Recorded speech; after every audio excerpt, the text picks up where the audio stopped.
Bonsoir à tous, merci de nous rejoindre dans l'actualité. Le général de corps d'armée Ahmed Gaïd Salah, vice-ministre de la Défense nationale, chef d'état-major de l'armée nationale populaire, a effectué aujourd'hui une visite de travail en première région militaire où il a supervisé un exercice tactique démonstratif avec munitions réelles.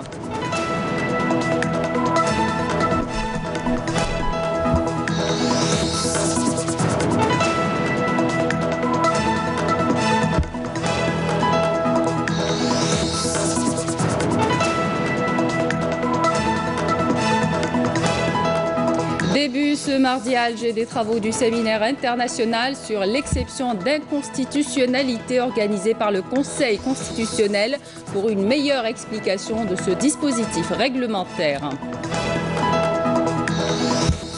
5e session du COMEFA, le ministre des Affaires étrangères qualifie le dialogue entre l'Algérie et la France de riche dans le domaine stratégique et de sécurité. Abdelkader Msahel appelle les chefs de poste consulaires en France à être plus visibles vis-à-vis des citoyens algériens résidant en France. On ira au village Ahriq de Bouzguen pour découvrir ensemble un projet qui est né grâce à la grandeur de ces femmes. L'association féminine du village a créé une unité de soins qui est actuellement opérationnelle. Elle couvre les besoins sanitaires du village et de ceux avoisinants. On aura le plaisir d'accueillir un invité du ministère de la Solidarité nationale pour nous parler de la prise en charge des personnes handicapées. Bonsoir à tous. Le Premier ministre Ahmed Ouyahia a reçu ce mardi à Alger le vice-président du département de l'information du comité central du Parti communiste chinois qui effectue une visite de travail en Algérie dans le cadre de la participation de la Chine en qualité d'invité d'honneur à la 23e édition du Salon international du livre d'Alger. L'audience s'est déroulée en présence du ministre de la Culture, Azdine Mehoubi. Le général de corps d'armée Ahmed Gaïd Salah, vice-ministre de la Défense nationale, chef d'état-major de l'armée nationale populaire, a effectué aujourd'hui une visite de travail en première région militaire où il a supervisé un exercice tactique démonstratif avec munitions réelles exécuté par des hélicoptères de combat suivi d'un héliportage en employant un drone de reconnaissance en compagnie du général-major Ali Ziden, commandant de la 2e région militaire, du général-major Hamid Boumaïza, commandant des forces aériennes, du général-major Ammar Amrani, commandant des forces de défense aérienne du territoire, du général-major Zred Shrif, chef du département emploi-préparation, et du général-major Mustafa Debi, chef du département approvisionnement. Salim Kasser. Au polygone central de l'air à Hassibahbah, le général de corps d'armée a suivi les différentes phases de cet exercice aérien qui ont débuté par l'opération de reconnaissance aérienne effectuée par un drone, en passant par les actions de combat exécutées par des hélicoptères de différents types et en arrivant au largage des fusiliers de l'air, et ce dont l'objectif de détruire et d'occuper un point d'appui ennemi.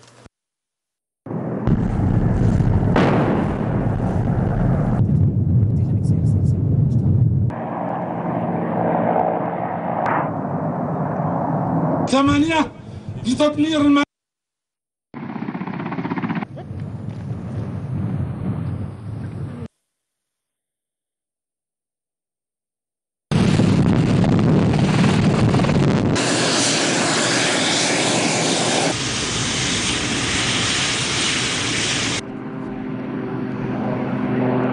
Cet exercice tactique premier du genre est considéré comme étant un vrai test sur le terrain du niveau de cohésion opérationnelle et de la coordination tactique entre les drones spécialisés dans la reconnaissance et la transmission de l'information en temps réel et les hélicoptères de combat et de manœuvre très sophistiqués et de haute qualité qui effectuent les tirs efficaces selon des données exactes de reconnaissance qui leur sont parvenues.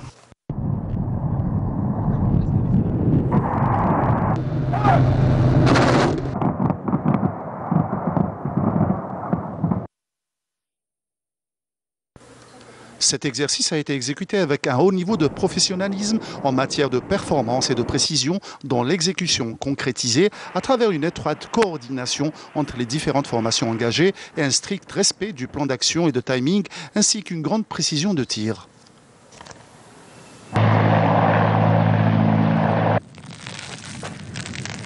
À l'issue de cet exercice, le général de corps d'armée a tenu à rencontrer les équipages des hélicoptères et les éléments du détachement des fusiliers de l'air qui ont exécuté l'exercice, où il a prononcé une allocution d'orientation suivie par l'ensemble des personnels de la région, ainsi que par toutes les unités relevant des forces aériennes à travers les 6 régions, lors de laquelle il a souligné que l'élément fondamental dans la préservation de l'état préopérationnel du corps de bataille de l'armée nationale populaire s'articule essentiellement sur l'intensification des exercices tactiques opérationnels.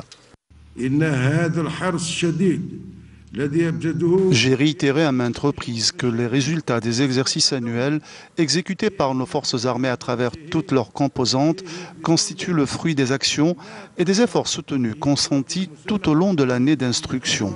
L'importance majeure que le haut commandement de l'armée nationale populaire ne cesse de conférer grâce à Allah le Tout-Puissant et à la lumière du soutien indéfectible de son Excellence, le Président de la République, chef suprême des forces armées, ministre de la Défense nationale, à l'optimisation graduelle de la cadence des actions de modernisation de notre corps de bataille, repose sur l'objectif ultime de sauvegarder les intérêts suprêmes de notre chère patrie et conserver son indépendance et sa souveraineté nationale. Des missions pour lesquelles l'armée nationale populaire est autant fière qu'elle veille continuellement à honorer la confiance absolue du peuple en son armée. À ce titre, précisément, l'exécution de cet exercice représente une opportunité que je saisis aujourd'hui pour vous faire rappeler l'ultime objectif que nous voulons concrétiser sur le terrain, en l'occurrence l'incarnation de la formation, l'instruction et la préparation au combat au sein de l'armée nationale populaire en une condition indispensable pour forger les compétences à tous les niveaux et dans toutes les spécialités.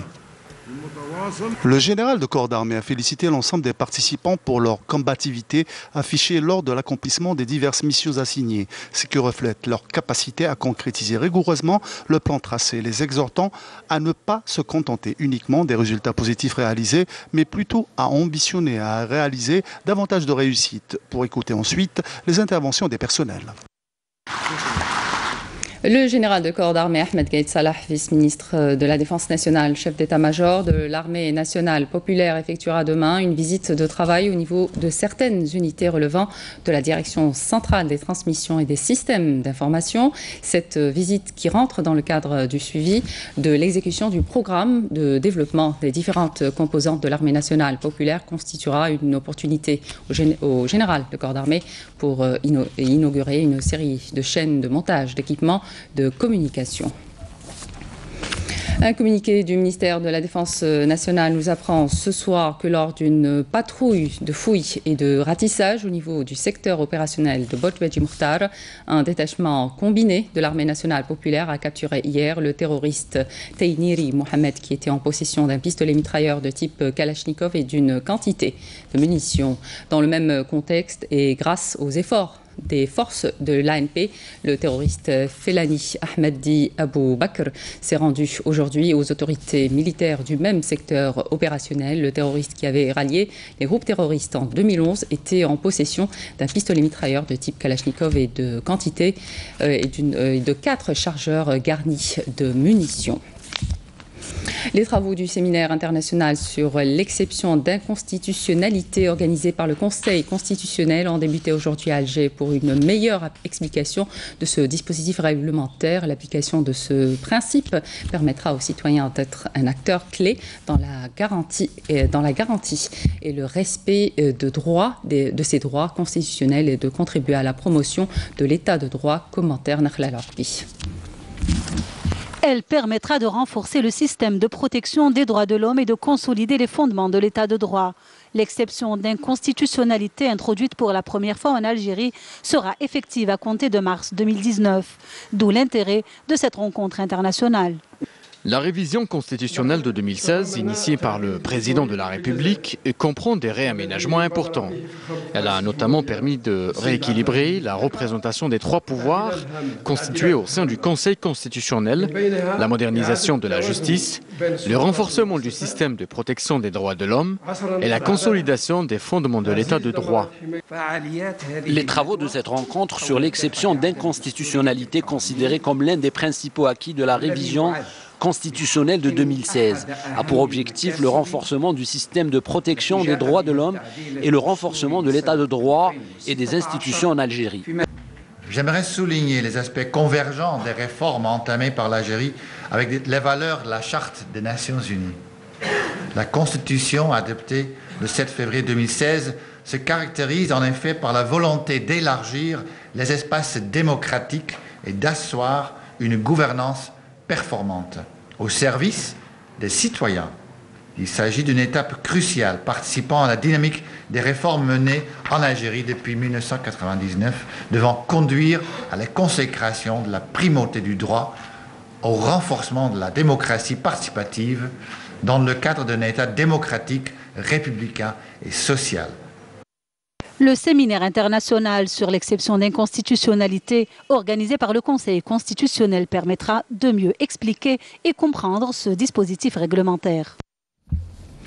Une justice indépendante et sereine, seul garant de la cohésion sociale, c'est les propos du ministre de la Justice, garde des Sceaux, Tayyip Louh, était hier à Sétif où il a souligné que par l'exercice de ses missions constitutionnelles, la justice protégerait le pays des dérives. Bouchra Abou Ali. Plus d'1 million de demandes de correction d'actes d'état civil ont été enregistrées l'année dernière par les services concernés. Un nombre considérable révélé par le ministre de la Justice, garde des Sceaux, lors de l'inauguration du tribunal de la ville d'Al-Ulma, qui a exhorté les instances judiciaires à déterminer les causes des erreurs dans l'établissement de ces actes censés être soumis à la surveillance judiciaire. Tayyip Louh a par ailleurs inspecté le siège de la Cour de justice de Sétif, l'occasion pour lui de rappeler les progrès enregistrés par son secteur. Le développement enregistré par le secteur de la justice dans divers domaines est le fruit de la réconciliation nationale et du recouvrement de la sécurité et la quiétude dans le pays ayant permis la reprise de la marche de développement. Ce choix est un processus civilisationnel progressif, constamment en évolution, qui délivre le pays des dérives que sont la corruption, l'abus de pouvoir, l'enrichissement illégal et la spoliation de l'argent et des terres de l'État, tout en protégeant les droits de l'homme, les libertés collectives et individuelles et le droit à l'information qui, ainsi que l'a affirmé le président de la République, est une profession protégée par la loi. Le ministre de la Justice, garde des Sceaux, a en outre mis l'accent sur l'indépendance de la justice. Une justice indépendante, sereine, neutre, éloignée des polémiques et des dissidences est le seul garant de la cohésion sociale, de l'unité de la nation et de la patrie et la supériorité de la loi. L'indépendance de la justice la place à l'abri de toute influence ou pression et lui permet d'exercer son travail dans le respect des cadres et principes universels de consécration de l'état de droit et son autorité. Tayyip Louh affirmera, je cite, que par l'exercice de ses missions constitutionnelles, la justice consolide le processus démocratique, préserve ses principes supérieurs et constitue un facteur d'accélération du progrès et de la prospérité. Fin de citation. Coopération économique algéro-française, la 5e session du COMEFA, le comité mixte économique franco-algérien, s'est tenue hier à Paris. Les travaux ont été consacrés à l'examen de l'état d'avancement des projets de partenariat en cours. Le ministre des Affaires étrangères, Abdelkader Msal, a qualifié le dialogue entre l'Algérie et la France de riche dans le domaine stratégique et de sécurité. Afaf Belouchette.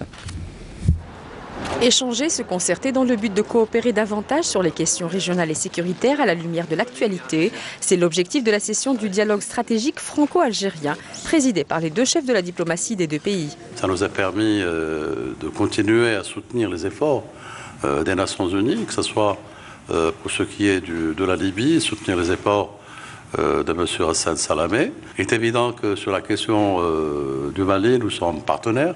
Nous sommes partenaires dans les efforts des Nations Unies.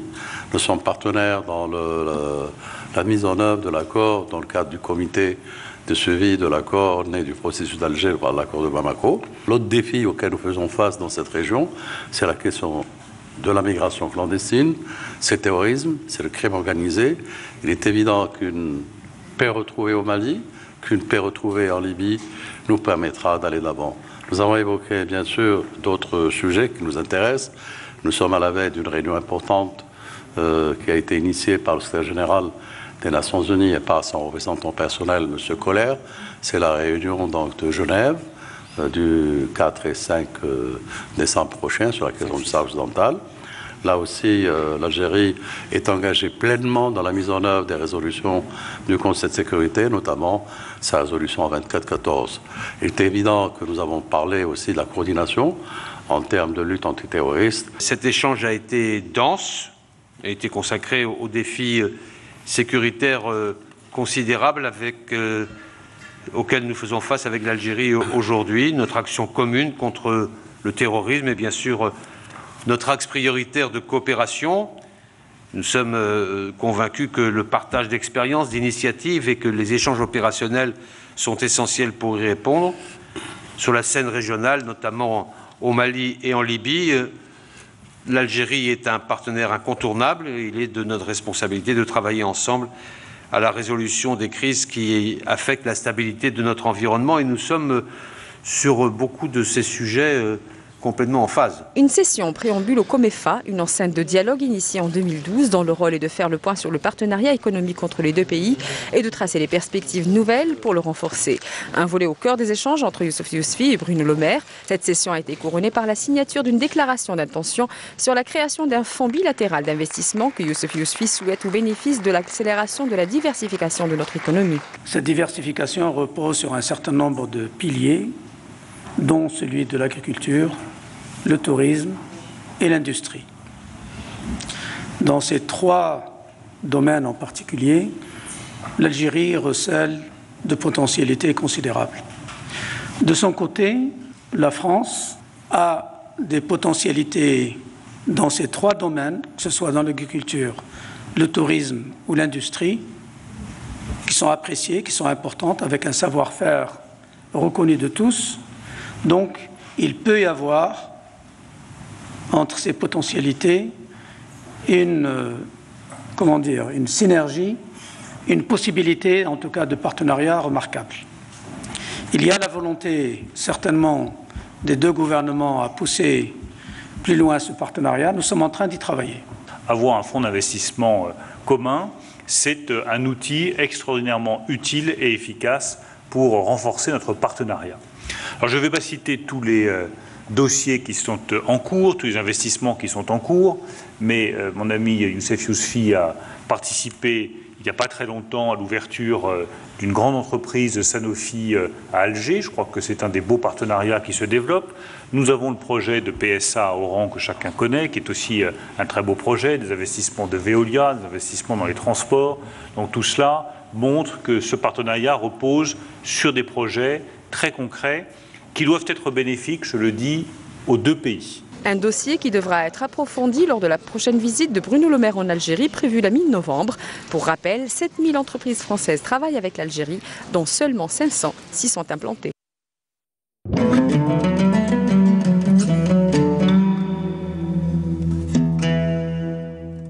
Bismillahirrahmanirrahim. إن الصلاة كانت على المؤمنين كتابا موقوتا صدق الله العظيم.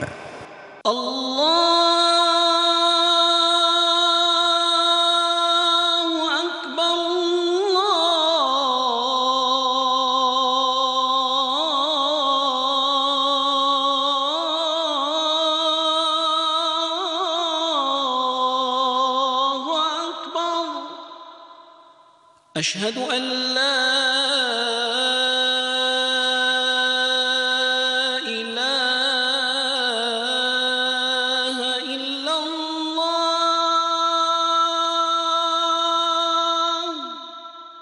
أشهد أن لا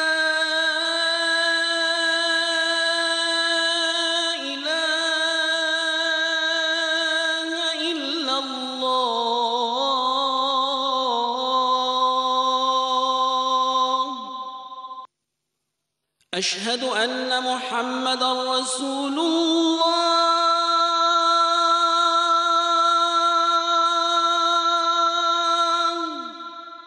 أشهد أن محمدًا رسول الله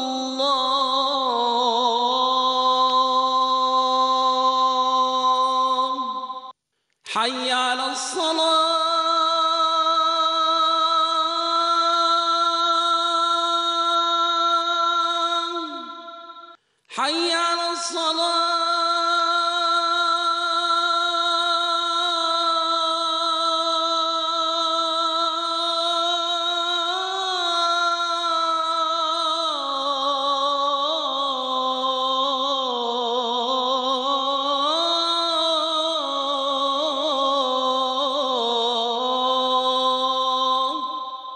حي على الفلاح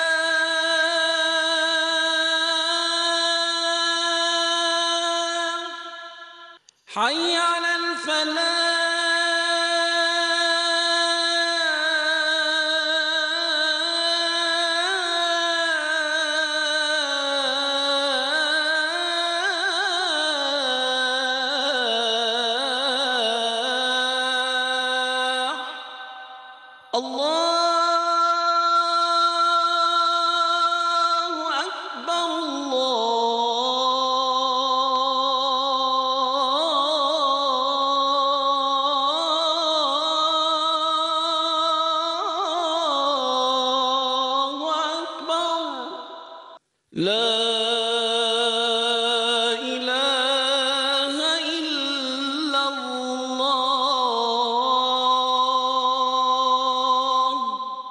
اللهم رب هذه الدعوة التامة والصلاة القائمة آت محمدا الوسيلة والفضيلة والدرجة الرفيعة وابعثه اللهم مقاما محمودا الذي وعدته.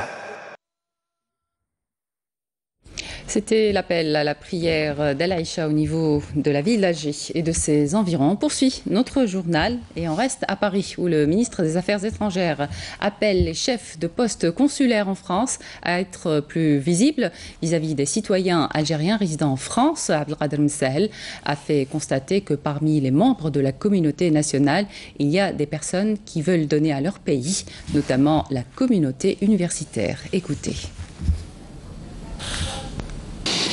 Vous savez quelle est l'importance qu'accorde le président de la République, donc à notre communauté, au rôle et à son importance dans le développement du pays. Il est évident que la communauté algérienne en France est très importante. Elle est un facteur aussi dans la relation entre l'Algérie et la France. Et là, je crois que les discussions qu'on a eues hier ont été une occasion pour faire en sorte que de part et d'autre, l'effort soit fait pour la question de la mobilité et de la circulation soit exceptionnelle. Donc cette réunion est une réunion de coordination, une réunion qui m'a permis non seulement de rappeler quelles étaient les mesures prises par le président de la République, qu'aujourd'hui ont un impact direct sur le citoyen. Le ministre de l'Industrie et des Mines rencontre à Paris près d'une quarantaine de chefs d'entreprise françaises organisés par le MEDEF international. Youssef Yousfi a affirmé à cette occasion que l'Algérie est à la recherche d'un partenariat durable dans le cadre de la diversification de son économie. Écoutez. J'ai fait part de notre volonté inscrite dans le programme du président de la République d'accélérer le processus de la diversification. Il y a 3 piliers essentiels, c'est l'agriculture, le tourisme et l'industrie. J'ai fait part de l'énorme potentiel de l'Algérie en matière d'infrastructure, de disponibilité des ressources humaines, d'infrastructures de qualité, que ce soit en matière de transport, d'éducation, de santé, etc. Et également en matière de possibilité d'avoir une plateforme pour le marché africain. De l'autre côté, c'est vrai, les entreprises françaises ont un savoir-faire, une expérience dans l'industrie, aussi bien dans la culture que dans le tourisme, et qu'il serait intéressant de travailler ensemble dans le cadre de partenariats. Nous avons eu beaucoup de témoignages extrêmement positifs sur des partenariats qui existent en Algérie, que ce soit dans l'agroalimentaire, que ce soit dans les matériaux de construction, dans les services. Suite et fin des travaux du sommet Algeria Future Energy qui s'est tenu les 29 et 30 octobre à Alger. Le secrétaire général du Forum des pays exportateurs de gaz a appelé ce mardi à Alger les pays membres de cette organisation à s'engager davantage dans les investissements afin d'accroître la production de gaz et d'assurer durablement l'approvisionnement en cette énergie. Il a considéré qu'il était impératif d'intégrer la technologie dans ce domaine pour faire face aux multiples défis et incertitudes auxquels fait face le marché mondial du gaz. Il n'a par ailleurs pas manqué de mettre en exergue le rôle de l'Algérie dans la concertation entre pays OPEP et non-OPEP pour parvenir à un accord permettant un redressement des cours de pétrole. Échange, contact et doing business, ce sont les maîtres mots du salon international Hassim Saoud Expo. Saïda Mayouf y était. Elle a rencontré quelques jeunes promoteurs. Reportage. Hassim Saoud Expo aura constitué 3 jours durant un espace idéal pour les jeunes promoteurs afin d'exprimer leur savoir-faire, mais également acquérir l'expertise des grands groupes et multinationales présents dans le salon. Notre objectif, c'est de créer des liens et le transfert des compétences. Donc, on a acquis certaines compétences des grandes entreprises. L'objectif, c'est de se développer dans notre domaine avec ces entreprises et de créer des liens professionnels. On a signé pas mal de contrats avec de nouveaux clients. Les entreprises nationales, on a un contrat avec l'entreprise nationale de travaux Puy, le NTP, on a commencé déjà à livrer et ils sont très satisfaits. Aussi, on a des négociations avec d'autres sociétés telles que Onafor et d'autres sociétés aussi. Échange, contact et doing business sont les maîtres mots du salon, avec des horizons prometteurs pour des projets d'investissement entre pétroliers et leurs fournisseurs. Nous sommes présents en Algérie depuis 6 ans maintenant, où nous avons des contacts réguliers, des contrats réguliers avec des sociétés privées. Des contrats en vue, des chiffrages, des contrats en vue, exactement, avec, nous espérons de concrétiser avec les associations de Sonatrach, bien évidemment. Et nous sommes, je dirais pour l'avenir, nous sommes très très confiants. On participe chaque année. Pour nous, c'est une occasion non seulement de consolider notre place sur le marché national en tant qu'acteur économique principal, notamment dans le secteur des hydrocarbures, mais aussi pour tisser, pourquoi pas, de nouveaux partenariats, à l'exemple de ce que nous avons déjà réalisé pour développer davantage notre activité, un transfert de technologie et pourquoi pas, ça c'est plus important, conquérir d'autres marchés, notamment en Afrique et les pays voisins, on fait allusion à la Libye. Pour répondre à toutes les questions, les accompagner, les assister, éventuellement exposer tout le dispositif juridique en relation avec leur activité, notamment dans son volet, tout ce qui est facilitation douanière et régime douanier économique, à partir de temps que ce sont en fait l'aspect le plus sollicité des opérateurs qui exercent dans le domaine des hydrocarbures. Et c'est sur ces notes positives d'opportunités d'affaires que prend fin la 7e édition de Hassim Saoud Expo. Avec 8000 visiteurs professionnels et 200 exposants, cette manifestation économique de taille aura regroupé les professionnels des hydrocarbures concernés par l'investissement dans le domaine oil and gas, le forage pétrolier et bien d'autres activités y afférentes. Une session de formation régionale a été organisée aujourd'hui par le ministère de la Solidarité nationale, de la Famille et de la Condition de la femme au profit des associations de gestion des institutions spécialisées dans la prise en charge des catégories vulnérables de la société. Amalie Siridir. Une rencontre qui traduit la volonté de l'État de promouvoir le travail des associations qui accompagnent les personnes aux besoins spécifiques en vue de leur implication dans la société à travers notamment le financement des différents projets.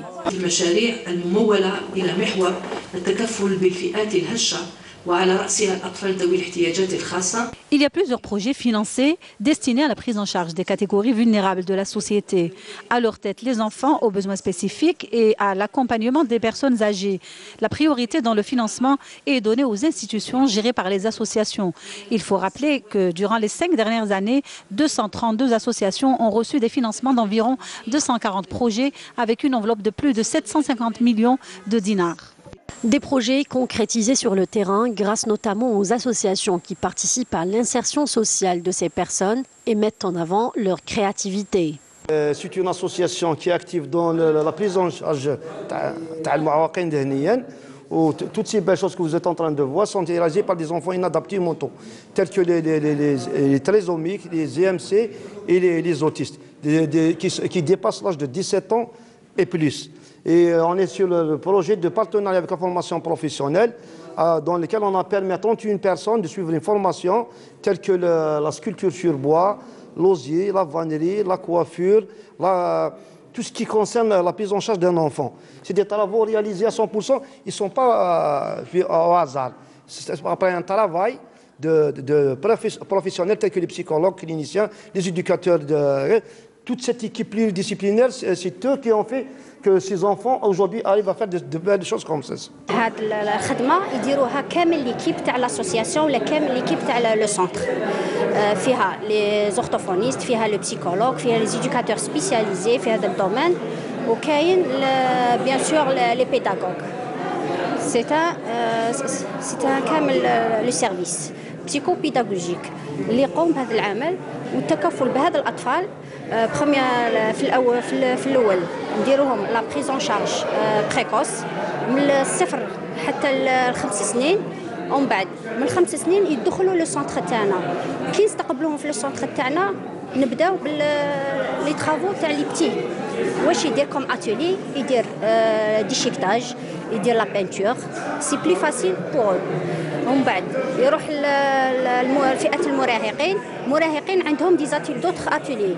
حنا نعطوا لهم تقنيات، حنا نعطوا لهم تقنيات في لو جروب. في هذاك لو جروب تو ديكوفر الطفل الا كان موهوب، فهمتيني ولا لا؟ الا كان موهوب كي تلقاي له الطفل الموهوب تقدري تافونسي معاه. Bien prendre en charge les personnes aux besoins spécifiques et assurer leur insertion sociale permet de leur ouvrir les portes pour la participation dans le développement de la société. Et comme je l'ai annoncé en début de journal, avec moi Abdel Yamin Lebsari, bonsoir. Vous êtes directeur de l'éducation et de l'enseignement spécialisé au ministère de la Solidarité nationale, de la famille et de la condition féminine. Merci d'avoir accepté notre invitation. Monsieur Lebsari, on a vu dans le reportage que la formation des encadreurs, c'est une de vos priorités. Bien sûr, comme vous venez de voir, c'est une première rencontre régionale de formation des associations prenant en charge des enfants handicapés. Il y a eu 25 présidents d'associations et 42 gestionnaires d'établissements pour enfants handicapés qui ont bénéficié aujourd'hui de cette formation, qui a eu trait sur la prise en charge, réalité de la prise en charge et le rôle des associations, le cadre réglementaire régissant les établissements gérés par le mouvement associatif, la gestion administrative et financière régissant les établissements dépendants du mouvement associatif. Bien sûr, cette rencontre entre dans le cadre du programme du ministère de la Solidarité nationale pour le renforcement des capacités des associations et pour un appui technique en matière de prise en charge et d'amélioration des conditions de prise en charge de ces enfants. Si on parle du mouvement associatif aujourd'hui, le mouvement associatif algérien, actuellement, nous avons 70 associations au niveau national réparties sur 26 wilayas. Et qui a ouvert jusqu'au jour d'aujourd'hui 111 établissements prenant en charge plus de 8300 enfants handicapés mentaux. Justement, parlons à présent de la prise en charge des personnes handicapées dans ces centres. Vous intervenez dans différents secteurs, dans différents domaines. Effectivement, c'est-à-dire que notre pays a développé deux modes ou bien deux approches de prise en charge des personnes handicapées. Nous avons la première, c'est l'approche de prise en charge au niveau du milieu institutionnel spécialisé, et la deuxième approche, c'est l'intégration au milieu scolaire ordinaire. Au milieu scolaire ordinaire, en classe spéciale, c'est une intégration partielle et une intégration totale. Qu'est-ce que ça veut dire, une intégration partielle? Une intégration partielle, c'est des enfants qui ont des difficultés d'être au niveau d'une classe ordinaire avec tous les enfants. Ils nécessitent un milieu plus ou moins adéquat pour qu'ils puissent suivre une scolarité adaptée en utilisant des moyens, des techniques appropriées, où le nombre d'enfants ne peut dépasser les 10 enfants par classe selon le niveau des enfants. Cette approche, on a commencé avec cette approche intégrative et c'est pour aboutir vers une inclusion totale des enfants qui nécessite, je dirais, beaucoup de moyens, c'est-à-dire que des moyens techniques, matériels, humains. Que vous accordez à ces institutions? Oui, bien sûr. D'ailleurs, on est en relation directe avec le ministère de l'Éducation nationale. Il y a une commission qui travaille dans ce domaine pour l'amélioration de la qualité de prise en charge au niveau de ces classes en milieu ordinaire. Donc, en parlant de l'amélioration de la qualité de la prise en charge, je vous invite à suivre un reportage, une belle initiative. Cela se passe au village Ahriq de Bouzgen, un projet qui est né grâce à la grandeur de ces femmes. L'association féminine du village a créé une unité de soins qui est actuellement opérationnelle. Elle couvre les besoins sanitaires du village et ce avoisinant, un centre de tri des déchets ménagers a également été créé par cette même association, un défi relevé par ces femmes qui méritent admiration et encouragement. Reportage Samia Bouharou. Nous sommes à Ahriq, un beau village de la Kabylie situé dans la daïra de Bouzgen. Les femmes ici ont toujours réalisé des exploits uniques. Elles nous ont chaleureusement accueillis. Le Khalef, ou les braves femmes comme on les appelle ici, ont pu réaliser une unité de soins avec le soutien de toute la communauté villageoise. L'idée nous est venue en faisant la visite des malades. Une de nos malades nous a dit « Pourquoi vous ne créez pas un dispensaire pour nos piqûres, nos pansements ?» Et de là, on s'est dit « Il est temps de le faire. » On l'avait dans nos têtes. Donc, pour le financer, nous avons fait un calendrier. On l'a vendu. On a gardé l'argent. Nous avons fait la cueillette des olives du village. On a vendu l'huile, on a gardé l'argent. Et c'est comme ça que nous avons lancé cette unité de soins. L'ensemble des citoyens les ont soutenus pour réaliser ces causes nobles. Ce bijou architectural qui a été réalisé en 8 mois seulement et qui a coûté plus de 240 millions de centimes est le fruit d'un sacrifice de toutes ces femmes, un projet qui a pu changer la vie des habitants d'Ahriq. Les habitants avant se déplaçaient jusqu'à Bouzgenville pour les soins, pour les injections. C'était pénible. C'est à plus de 5 km. Aujourd'hui, tout se fait ici. Et tout ça, c'est grâce à toutes ces femmes, aux habitants et à nos émigrés. Nous sommes allés voir le DSP qui nous a donné son accord, la direction d'Azazga, l'hôpital d'Azazga. C'est eux qui ont équipé. Les travaux, c'est l'association. Il y a eu des bénévoles qui nous ont aidés dans les travaux. Chacun a fait ce qu'il a pu. C'est avec la détermination et le courage de toutes ces femmes de l'association Afous de Kfous, main dans la main, que ce projet a vu le jour, en hommage à cette femme Zahwa Aftahar, la première fille qui a rejoint les bancs de l'école dans la région et qui a mené les plus grandes actions de bienfaisance. La femme d'Ahriq, elle est entrée à l'école à partir de l'année scolaire 50-51, pendant que la France a permis à la fille algérienne d'entrer à l'école pour la première fois en 1956. La culture environnementale a toujours été ancrée chez la femme d'Ahriq. D'ailleurs, un centre de tri a été réalisé par l'association des femmes, un autre exploit pour le village. On a fait la sensibilisation des femmes, on a fait le porte-à-porte pour expliquer comment trier ces déchets. Et aujourd'hui, on n'a pas de problème pour le tri. Les femmes, elles trient très bien. La femme d'Ahriq procède même au compostage des déchets ménagers. À partir des déchets alimentaires, on les met dans des bacs. Et au bout de 6 mois, c'est prêt comme engrais. Il est très bien vendu. Chaque année, un plan d'action est établi. Les priorités pour cette année, mammographie pour toutes les femmes du village chaque 2 ans et la réalisation d'un cabinet dentaire prochainement. La femme rurale ainsi ne manque guère d'innovation ni de détermination. Elle a toujours été un pilier et un maillon fort au sein de la famille et de la société. Monsieur Lubsari, quel est votre commentaire sur ce qu'on vient de voir ce soir? C'est bien sûr, c'est des femmes à féliciter.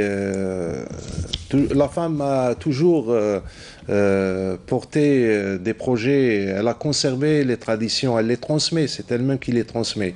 Et là, la preuve, c'est une action à féliciter, à encourager, à vulgariser pour que les autres citoyennes prennent conscience que beaucoup de choses se réalisent au fin fond de notre pays. Et je réitère, bien sûr, mes félicitations pour ces femmes du village qui ont quand même réalisé quelque chose au profit des citoyens de leur commune. Le ministère aussi réalise beaucoup de choses, comme le comité intersectoriel chargé de la prise en charge des besoins des personnes handicapées aussi. Effectivement, nous travaillons, notre ministère, nous travaillons dans le cadre de l'intersectorialité avec les différents ministères, bien sûr, le ministère de l'Éducation, le ministère de la Santé, par exemple, le ministère de l'Éducation. Hier, il y a eu une réunion de la commission de travail qui s'est tenue au siège du ministère de l'Éducation nationale et qui a eu trait sur les conditions de prise en charge d'éducation des élèves handicapés en milieu scolaire ordinaire. Nous faisons partie d'un comité intersectoriel concernant l'autisme, comité national intersectoriel du plan autisme au ministère de la Santé, avec les différents ministères, bien sûr, concernés de la situation des enfants en situation de handicap. Monsieur Abdelyamin Lebsari, merci d'avoir été avec nous. Je rappelle que vous êtes directeur de l'éducation et de l'enseignement spécialisé au ministère de la Solidarité, de la Famille et de la Condition de la Femme. C'est moi qui vous remercie. On poursuit notre journal et au plan sécuritaire, un détachement de l'armée nationale populaire a arrêté hier 2 éléments de soutien au groupe terroriste à Boumerdès.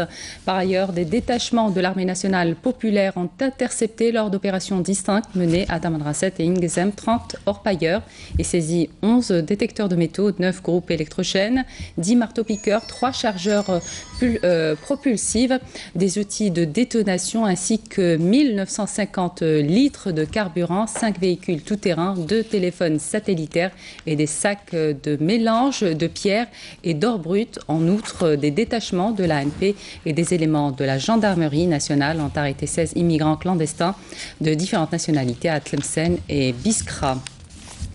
Aussi, dans l'actualité internationale, l'Algérie condamne avec force l'attentat suicide qui a ciblé hier une voiture de police tunisienne à l'avenue Habib Bourguiba à Tunis. Nous exprimons notre sincère compassion aux familles des policiers et citoyens blessés auxquels nous souhaitons prompt rétablissement, a déclaré le porte-parole du ministère des Affaires étrangères, Abdelaziz Ben Ali Shrif. L'Algérie est convaincue que la capacité de la Tunisie, forte par ses institutions et la cohésion de son peuple, à relever le défi et faire face au terrorisme, conclut le porte-parole du ministère des Affaires étrangères.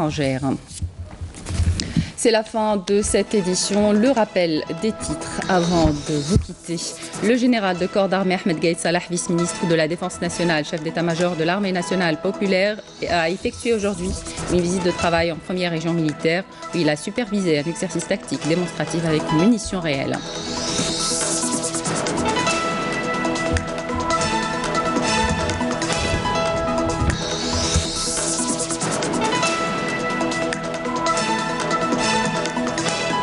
Le début ce mardi à Alger des travaux du séminaire international de l'exception d'inconstitutionnalité organisé par le Conseil constitutionnel pour une meilleure explication de ce dispositif réglementaire.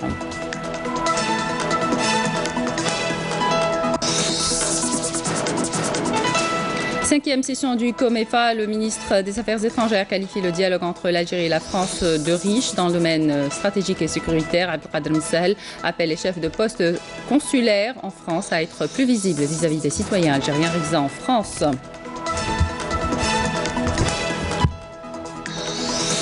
On est parti au village Ahriq de Bouzguen pour découvrir ensemble un projet qui est né grâce à la grandeur de ces femmes. L'association féminine du village a créé une unité de soins qui est actuellement opérationnelle. Elle couvre les besoins sanitaires du village et ceux avoisinants. C'est la fin de cette édition. Merci de votre attention. Vous pouvez toujours nous suivre sur les liens qui s'affichent sur votre petit écran. Excellente soirée sur Canal Algérie.